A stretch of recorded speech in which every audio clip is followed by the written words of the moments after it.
Everyone, and welcome to Grandstand Sports Data. In today's video, we're giving you the round one betting preview between the Colorado Avalanche and the Dallas Stars. We'll be going over some of the statistical factors, some of the fundamental factors, then we'll be going over our model's results and giving you some of the betting lines in this series. So let's get right into it. Okay, so let's get into some of the technical factors in this series. You can see that these two teams are closely matched in their power metrics. You can see Dallas edges out Colorado in power rating at being number 5 versus number 7, and the SRS at hockeyreference.com being number 5, where Colorado is tied for 6th. The goal differential is nearly identical, with Dallas holding a slight edge in both in overall and even strength goal differential, Colorado, they do have a big edge in puck possession and shot volume. You can see from their Corsi rank at number 3 versus number 18. So the Avalanche dominate puck control there. Shot differential as well, number 5 versus number 18. So they're generating more quality attempts. Scoring chance percentage also leans heavily to the Avalanche. Now moving on to Dallas, you can see they're more efficient and better at finishing. Higher shot percentage at 11.8, and their finishing rate being 10th in the NHL versus Colorado, who's 26. So that's something to look out for. That means fewer chances, but better conversion rate. Goaltending leans Dallas, so the save percentage here at tied for second in the NHL, whereas Colorado is about middle of the pack at tied for 18th. So this could neutralize some of Colorado's shot volume advantage, but you got to remember Dallas is really going with Ottinger and one guy. We'll touch on that in the fundamental slide. Special team split. This is what we're going to look at in terms of the special teams. Colorado has a better power play, 8th versus 17th, whereas Dallas has a stronger penalty kill. So I don't want to say it's negated or it's just it's even, but I don't know if special teams is going to play a huge role. Looks like penalty kill, just from our stats from the last 5 years, the best one in orange is the penalty kill. So that really shows the success more than a power play. Um, Bottom line here, though, Colorado controls the puck and creates volume, but Dallas is more efficient and has a clear edge in net. The game script comes down to whether Colorado's pace can overwhelm Dallas's goaltending. That's how I look at it. Or if the Stars' efficiency and defense can withstand the pressure. Uh, so I would say it's almost even here. Let's go into the fundamentals and take a deeper look into both of these teams. Now, moving on to the fundamentals. We're going to start with the coaching. The coaching edge is going to go to Colorado. I think Bednar, he holds a strong, 60.5 playoff win percentage with Dubois. He sits at about 54.7. Solid, but we got to give Colorado the edge in that department. Now, Colorado's top end talent is elite. You're talking about McKinnon with the 63.3 Corsi 4 and the plus 33. Makar also 61.3 Corsi 4 with the plus 24. These guys are playoff game breakers. So, I mean, we really don't have to. That's pretty obvious. Their top four forwards will carry Corsi 4 percentage above 54%. So they got strong possession players in the postseason for the Colorado Avalanche. And if you don't know, this is what these are. These are playoff career numbers for this respective player. It's not for the regular season. I don't give a shit about the regular season come playoff time. If you guys want to do that, you guys can. I don't. Playoffs is a different animal than the regular season in all sports. That's how we handicap here. Now, the only weak spot I see in Colorado is going to be Ryan Lindgren. He hasn't done too much in the playoffs, especially in New York. And here in Colorado, it looks like he's, I guess, for lack of a better term, the weak link. Dallas has a deeper, more balanced lineup, as you can see, but there are some key injury concerns, and we labeled them in red. Jason Robinson, he just got hurt, and then Miro Heiskanen, it looks like that he was hurt, and they don't know if he's going to be back. He's not going to be back for early games in the series. He may come back in the middle of the series, so that's why we have both of these gentlemen in for the lineup. They were top producing players throughout the year, and we had to insert them just in case they come in the middle of the series. We need to have them handicapped.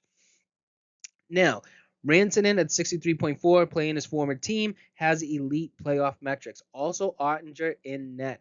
Look at Ottinger in net. He's given some really good playoff performances. 14.4 when it comes to goals saved above average, and his quality start 62.2% chance. He's been going out there and just basically giving you a quality start. Where on the other side, there's a lack of experience here from both of the Woods, Blackwood and Wedgwood. Does not look good for Colorado just in net, but it does look like they have more defensive depth. So that could balance it out when it comes to goaltending. That's my take on it. But it does favor Dallas pretty clearly in the net.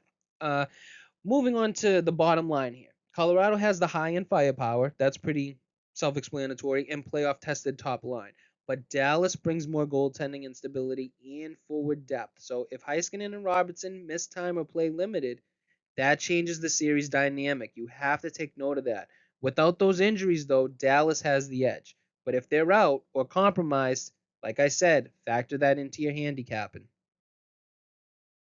Now, moving on to the playoff profitable factors here. And just the key takeaways here. Colorado leads in 7 of the 11 profitable betting factors. You're talking about most of their strength are based on shot volume and puck control just by looking at this, which have historically cashed in the playoffs. You're talking about Corsi 4. You're talking about shot differential, scoring chance percentage. These are the things that they produce money into your pocket come playoff time. Also, our model, kind of to give you that spoiler alert, the model has Colorado on both the money line and the spread. We'll get to that in the last illustration. And that has been profitable over the long run as well. Now, Dallas, what do they cover? They cover the power metrics and the goal based stats. So, power rating, SRS, goal differential, even strength goal differential. They all favor Dallas. The penalty kill percentage also shows a historically profitable stat with $1.68 profitability for every $1 bet. So, it's something to look out for. Now, it's a clash of styles, though, right? Colorado's edge is possession and shot pressure. They flood the zone and they outvolume their opponents, where Dallas leans on efficiency, special teams, and structure. So fewer chances, but better finishing and discipline. The bottom line here, though, Colorado has the edge in the factors that have historically delivered high playoff returns. That's simple, particularly in those shot based metrics and model projections here at Grandstand Sports Data. So Dallas has fewer edges, but they're in high leverage categories. So if you believe in shot volume and winning over time, this is a strong lean towards Colorado.